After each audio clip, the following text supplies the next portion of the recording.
आदाब नाजरीन, मैं रियाज मलिक आप सभी का इस्तकबाल करता हूं और लेकर हाजिर हूं हमारी खुसूसी पेशकश यंग आइकन।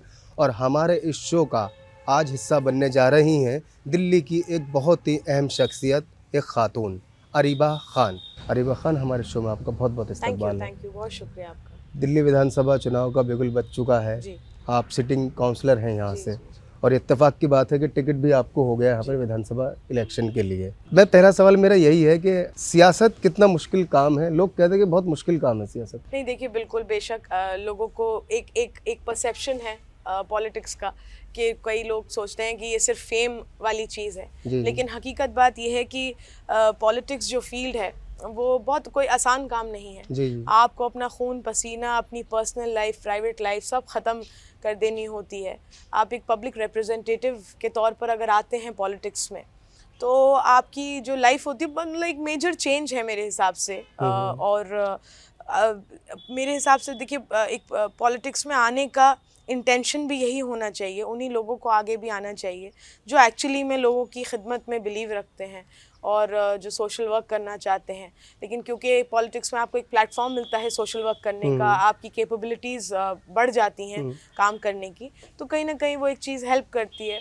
लेकिन हाँ, बहुत सख्त फील्ड है ये, जी आसान काम नहीं है। जी। और उनके लिए जो ईमानदारी से काम करना चाहते हैं, आपका जो लोग सिर्फ अपने ज़ाती मफाद के लिए इसमें आते हैं, जी जी। उनके लिए तो चीज़ें कोई मुश्किल नहीं होती हैं। आपका काम करने का जो एरिया है, जो फील्ड है, वो जी इतनी बड़ी है कि हमारे शो के टाइम ख़त्म हो जाएगा, जी लेकिन वो जी काम ख़त्म जी नहीं जी होंगे। जी और आपके वालिद साहब जनाब आसिम मोहम्मद ख़ान साहब, जी उन्होंने जो जामिया नगर ओखला में सियासत की है, उससे पहले और उसके बाद शायद कोई नहीं कर पाया, ऐसा जी ओखला के लोग मानते भी हैं और जानते जी भी जी हैं। मुझे एक इलेक्शन उनका याद है कि आप बहुत छोटी थी और किसी वजह से वो जेल में बंद थे। जी बड़ा जज्बाती इलेक्शन था, पहला ऐसा इलेक्शन हुआ जामिया नगर ओखला के अंदर कि इतना जज्बाती इलेक्शन था कि स्कूल के बच्चे, काम करने वाले लोग अपने ऑफिस ना जाके इलेक्शन की कंपेनिंग में हुआ जी करते थे। जी एक हुजूम, एक धूल उड़ती थी पूरे बिल्कुल ओखले के अंदर। बिल्कुल। खुद आप भी उस इलेक्शन जी में जी रहा जी जी करती जी थी। जी क्या लगता है कि आपके वालिद साहब के लिए जो चाहत जामिया नगर ओखला की जनता में थी, वो आपको अपने लिए भी दिखती है? देखिए यार साहब, मैं आपने जो जिक्र किया जिस इलेक्शन का, वो 2002 का इलेक्शन था, जी काउंसलर का। जी जी और मैं तब 7 साल की थी जी और जी मेरे वालिद साहब उस वक्त जेल में थे।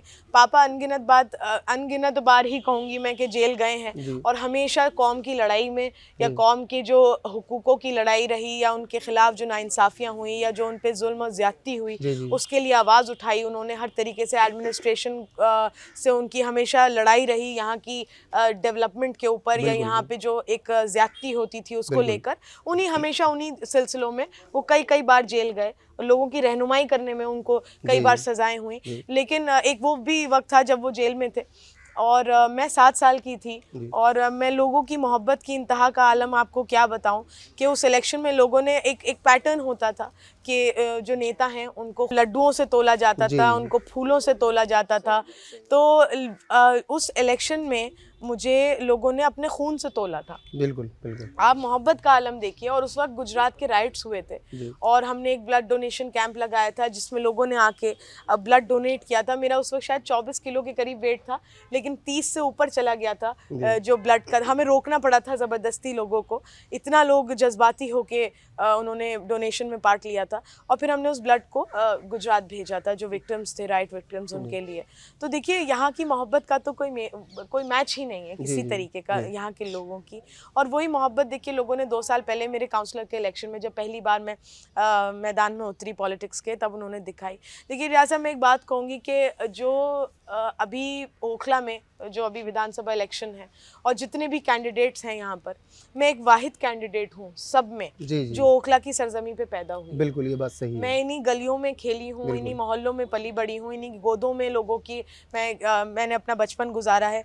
और क्योंकि एक बहुत अलग कनेक्शन है मेरा ओखला से, जी जी और मेरी जितनी भी ज़िंदगी अभी तक हुई है यहीं पे ही गुजरी है। तो वो मोहब्बत और उसका कोई मैंने अभी बताया 2 साल पहले जो मेरा इलेक्शन था, तब भी मेरे वालिद साहब अरेस्ट हो गए थे। जी जी जी क्योंकि यहाँ पे इलेक्शन के दौरान देखिए वो होता है, कोड ऑफ कंडक्ट होता है, रूल्स जी रेगुलेशंस होते हैं, वायलेशंस नहीं होने चाहिए।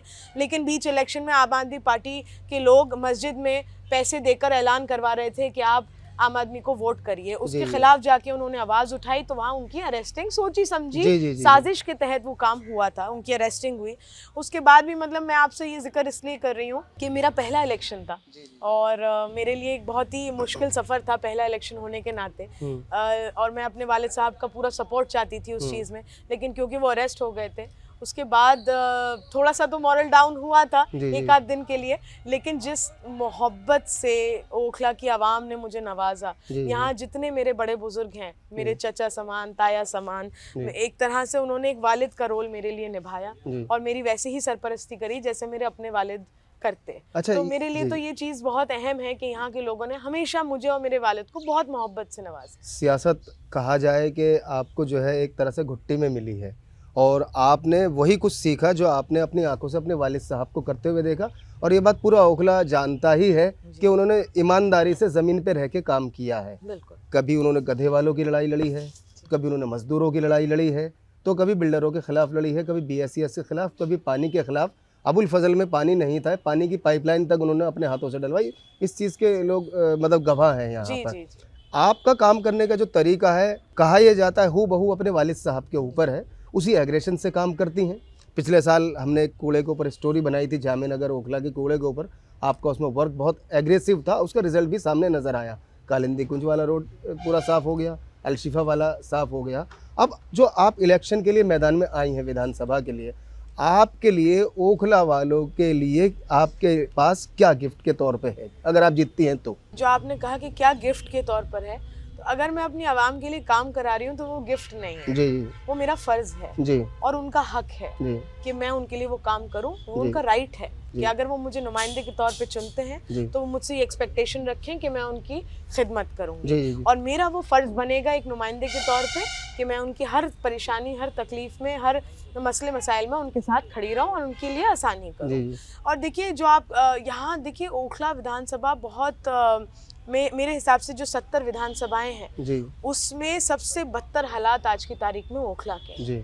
यहाँ ये मुद्दों का एक गढ़ बन गया है। यहाँ इतने इश्यूज हैं और वो इश्यूज इतने क्यों बढ़ गए हैं, एक पीक पॉइंट पे क्यों पहुंच गए, क्योंकि कभी उन पे काम नहीं हुआ। 10 सालों में जब आप काम ही नहीं कराएंगे तो कहीं ना कहीं मुद्दे अपने बिल्कुल एक्सट्रीम पर पहुंचेंगे।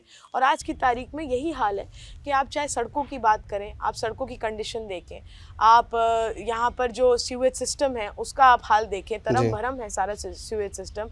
यहाँ शाहीन बाग अबुल फजल में एक भी SPS नहीं है जो सीवेज पंपिंग स्टेशन होते हैं। या फिर आप पीने के पानी की बात करें, केजरीवाल जी कहते हैं हमने 99% दिल्ली में पीने का पानी अवेल करा दिया। आपने ओखला में तो 10 साल में एक पानी की बूंद नहीं दी। यहाँ एक ट्रैफिक का बहुत बड़ा इशू है, यहाँ एडमिनिस्ट्रेशन पूरी तरीके से हावी है।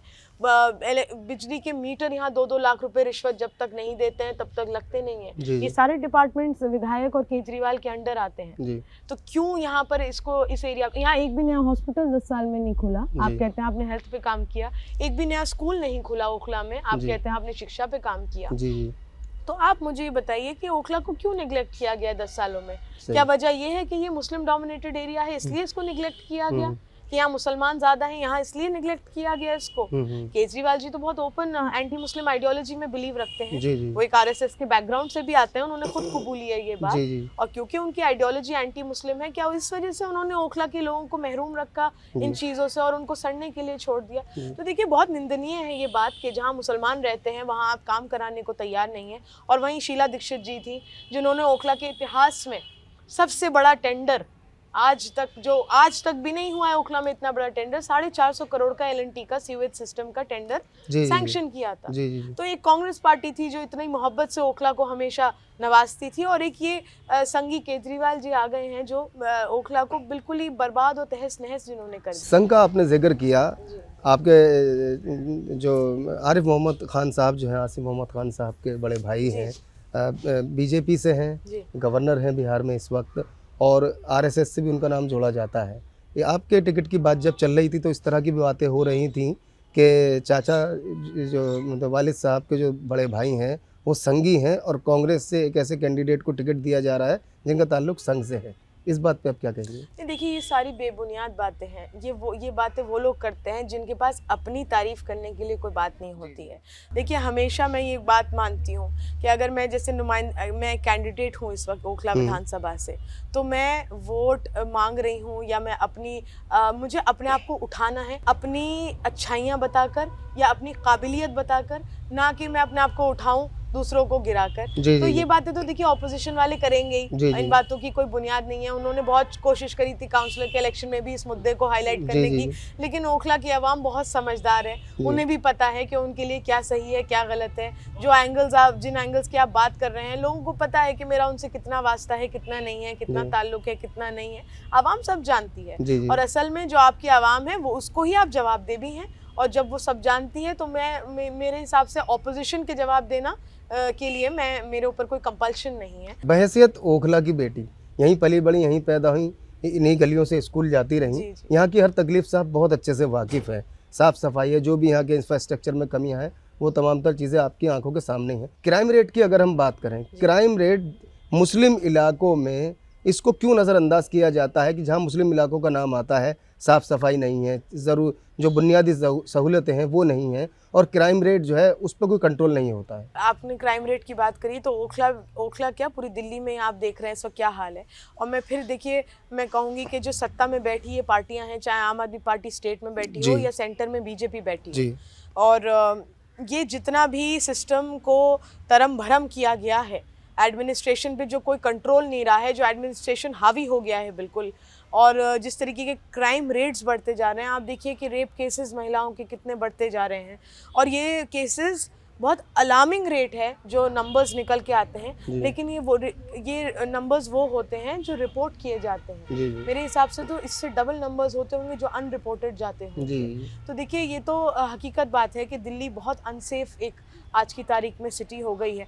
और हम तो पूरी तरह से शासन और प्रशासन को इसका जिम्मेदार मानते हैं कि क्योंकि उनकी सख्ती नहीं होती इन चीज़ों पर, क्योंकि वो खुद ही अपने करप्शन में इतना डूबे हुए हैं, जी, जी। अपनी क्रिमिनल एक्टिविटीज़ में इतना डूबे हुए हैं कि उनका इन चीज़ों पे फोकस ही नहीं जी, जाता है। जी, जी। जब आवाम की डेवलपमेंट पे कोई फोकस नहीं है तो आवाम किस तरीके से क्राइम का शिकार हो रही है, किसके ज़रिए से, उस पर क्या फोकस होगा, आप जी, मुझे जी। बताइए। जामिया नगर ओखला में सीवेज की, पानी की, लाइट की, बिजली की और अक्सर क्राइम की भी, लेकिन मुस्लिम डोमिनेटिंग एरिया होने के नाते जामिया नगर ओखला में दो कहें या एक कहें कब्रिस्तान छोटे हैं। जी।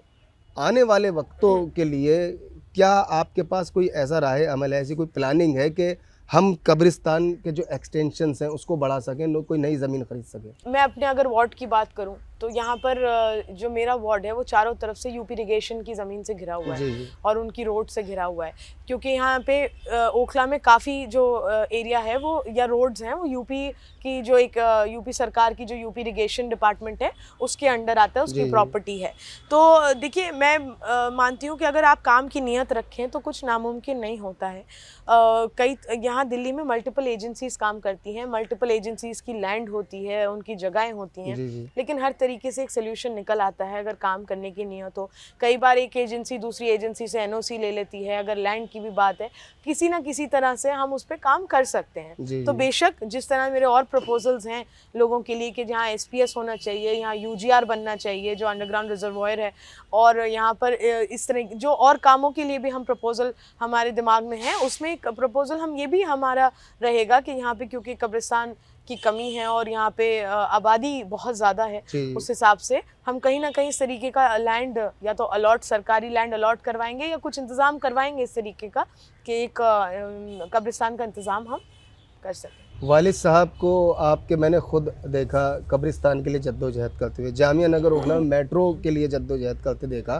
तो बहैसियत खातून, बहैसियत फीमेल, यहाँ की बेटी हैं आप, लड़की हैं, कितना चैलेंज है आपके सामने कि मतलब एक मैं खातून हूँ और मुझे जूझना है इन सब चीज़ों से? नहीं देखिए, मेरे पास एक सबसे बड़ा जो एक पॉजिटिव फैक्टर है वो मेरे वालिद साहब का वर्क एक्सपीरियंस है। जी, जी। और जिस तरीके से उन्होंने ज़मीनी नेता होते हुए काम करा, जी। उन्होंने 2 बार अपना शुरुआती पॉलिटिकल करियर किसी पार्टी की बुनियाद पर नहीं करा, वो 2 बार इंडिपेंडेंट काउंसलर जीते। जी, जी। और दिल्ली में इतने बड़े मार्जिन से जीते दूसरी बार कि जो दूसरे नंबर पे था उसकी ज़मानत जब्त हुई। जी, जी, जी। और बेस्ट काउंसलर का उन्हें अवार्ड मिला था उस टाइम पे डेवलपमेंट कराने पे। और एमएलए भी वो जो 2 बार रहे, तब 1 साल का फंड भी 4 करोड़ हुआ करता था, उनको कुल 20 करोड़ मिला, क्योंकि वो एक बार 4 साल के लिए एमएलए थे और एक बार 1 साल के लिए।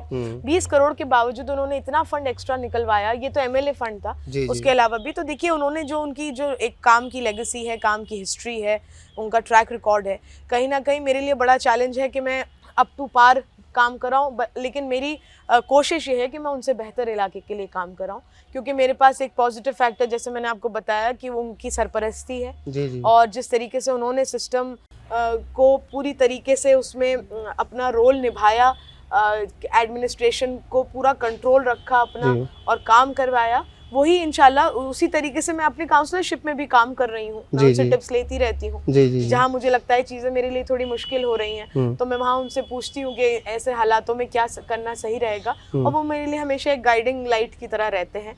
तो इंशाल्लाह अगर ओखला की आवाम मुझे एक विधायक के तौर पर चुनती है, तो मेरे लिए सबसे बड़ी गाइडिंग सपोर्ट मेरे फादर होंगे। और इंशाल्लाह देखिए, मैं ये बिलीव नहीं करती कि नेता तभी नेता होता है जब उसके साथ आवाम होती है। बिल्कुल। तो एक तरफ तो मेरे वालिद साहब की गाइडेंस ऑफ कोर्स मेरे लिए नंबर 1 प्रायोरिटी रहेगी, लेकिन उसके बाद जो मेरे ओखला विधानसभा के जितने मेरे बुजुर्ग हैं, जिनका अपना एक्सपीरियंस रहा है इस इलाके का, वो भी बहुत पुराने लोग हैं यहाँ पर सब, उनका भी एक एक्सपीरियंस है कि कामों को कैसे किया जाना चाहिए और किस कामों का होना ज़रूरी है।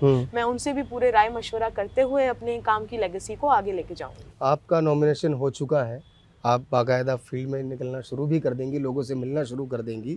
अरीबा खान कोई नया नाम तो है नहीं, जामिया नगर ओखला के लोगों के लिए लोग वाकिफ़ हैं, शक्ल से भी जानते हैं, नाम से भी जानते हैं, वालिद साहब के हवाले से भी जानते हैं। क्या पैगाम लेके जाएंगी आवाम के दरमियान? देखिए, पैगाम सिर्फ एक ही होगा कि ओखला विधानसभा की आवाम को एक ऐसा नुमाइंदा चाहिए जो बेचारा ना हो, जो मजलूम ना हो, जो ये दलीलें ना दे कि हम मुझे दूसरे लोग काम नहीं करने दे रहे, जी। जो मजलूमियत के साथ नहीं लेकिन मजबूती के साथ ओखला की नुमाइंदगी करे। जी। तो मुद्दा देखिए यही रहेगा कि हम बहुत मजबूती के साथ और हिम्मत के साथ और निडर होके और बुलंद आवाज के साथ ओखला के जो मुद्दे हैं और मसले मसाइल हैं उस पर काम करेंगे। और जब तक आपके पास एक मजबूत लीडर नहीं होगा तो वो आपकी आवाज़ ना असेंबली में उठा पाएगा, ना सड़कों पे आपकी लड़ाई लड़ पाएगा। ओखला को ऐसा नुमाइंदा चाहिए जो बेबाकी से बिल्कुल असेंबली में भी ओखला के मुद्दों को उठाए, एमएलए फंड तो एक होता ही है, उसके अलावा भी बजट निकाल के डेवलपमेंट का काम कराए, और सड़कों पे भी ओखला की आवाम की लड़ाई लड़े, एडमिनिस्ट्रेशन पे भी सख्ती करे और उनको कंट्रोल में रखे।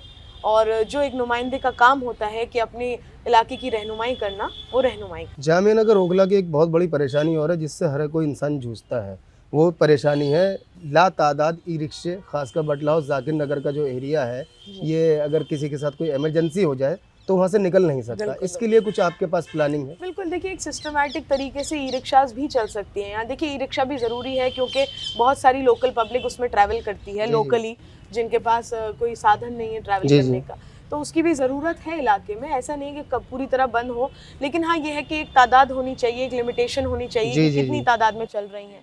अब पुलिस का यहाँ सिस्टम जो है, ट्रैफिक पुलिस का यहाँ पर ये सिस्टम है कि कुछ 4 दिन वो खड़े होके ई रिक्शाएँ चेक करती हैं, उनके लाइसेंस चेक करती हैं, लेकिन उसके बाद फिर जब उनको बेसिकली पैसे चाहिए होता है, महीना चाहिए होता है, जब उनका महीना मिल जाता है उनको, तो वो फिर छोड़ देते हैं। तो इस तरीके का सिस्टम हमें ख़त्म करना है इलाके में। इंशाल्लाह हम इसके लिए कोई ऐसा प्लान बनाएंगे कि एक सिस्टमेटिक तरीके से, चाहे ऑल्टरनेट, अगर ज़्यादा चलनी भी हैं तो या तो उनको अलॉटेड डेज बनाए जाएँ उनके, कि भाई मंडे, वेंसडे, फ्राइडे, संडे को ये चलेंगी, और उसके ऑल्टरनेट जो ट्यूसडे, थर्सडे और सैटरडे का दिन है, कुछ ऑल्टरनेट डेज का या तो सिस्टम बनाया जाएगा। उनको प्रॉपर लाइसेंस इशू, जिनको लाइसेंस इशूड है उन्हीं ई रिक्शास को अलाउ किया जाए एरिया में। कुछ ना कुछ हम इस तरीके का सिस्टम अपने लोगों के साथ बैठ के सोच समझ के बनाएंगे, जिससे यहाँ लोगों को ना कन्वेंस की परेशानी हो और ना ट्रैफिक की परेशानी। काउंसलर होते हुए आपने यहाँ के बेतरतीब फैले हुए कूड़े पे तो कंट्रोल कर लिया, हमने खुद देखा अपनी आंखों से।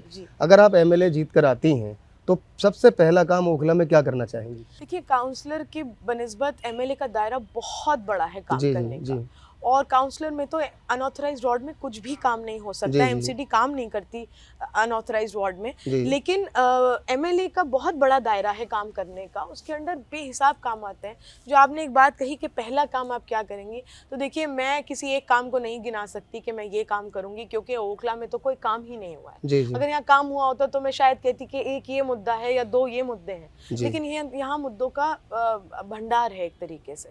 और मेरी देखिए कोशिश यही रहेगी कि सबसे पहले मैं अपनी आवाम का जो सबसे बड़ा मसला है वो है सीवर, रोड और पानी, जी, ये जो जी। बड़े मुद्दे हैं। और जी। बिजली का मीटर भी बड़ा मुद्दा है, ट्रैफिक भी, ये 4-5 बहुत बड़े मुद्दे हैं यहाँ जी, के। जी। तो मेरी इंशाल्लाह कोशिश यही रहेगी कि मैं सबसे पहले इन्हीं 4-5 मुद्दों के ऊपर काम करूं। जो भी इसमें हमने जो प्रपोजल मैंने आपको बताया, जी, जी। एसपीएस, यूजीआर और जो मीटर पे जो बीएसईएस वालों ने जो करप्शन कर जी, रखा है, जी। उस पर हम सख्ती करेंगे, हर तरीके से हम इन पे काम करेंगे। यहाँ से सिटिंग एमएलए भी हैं और एमआईएम के कैंडिडेट भी हैं और इसके अलावा कांग्रेस भी है प्लस बीजेपी भी है।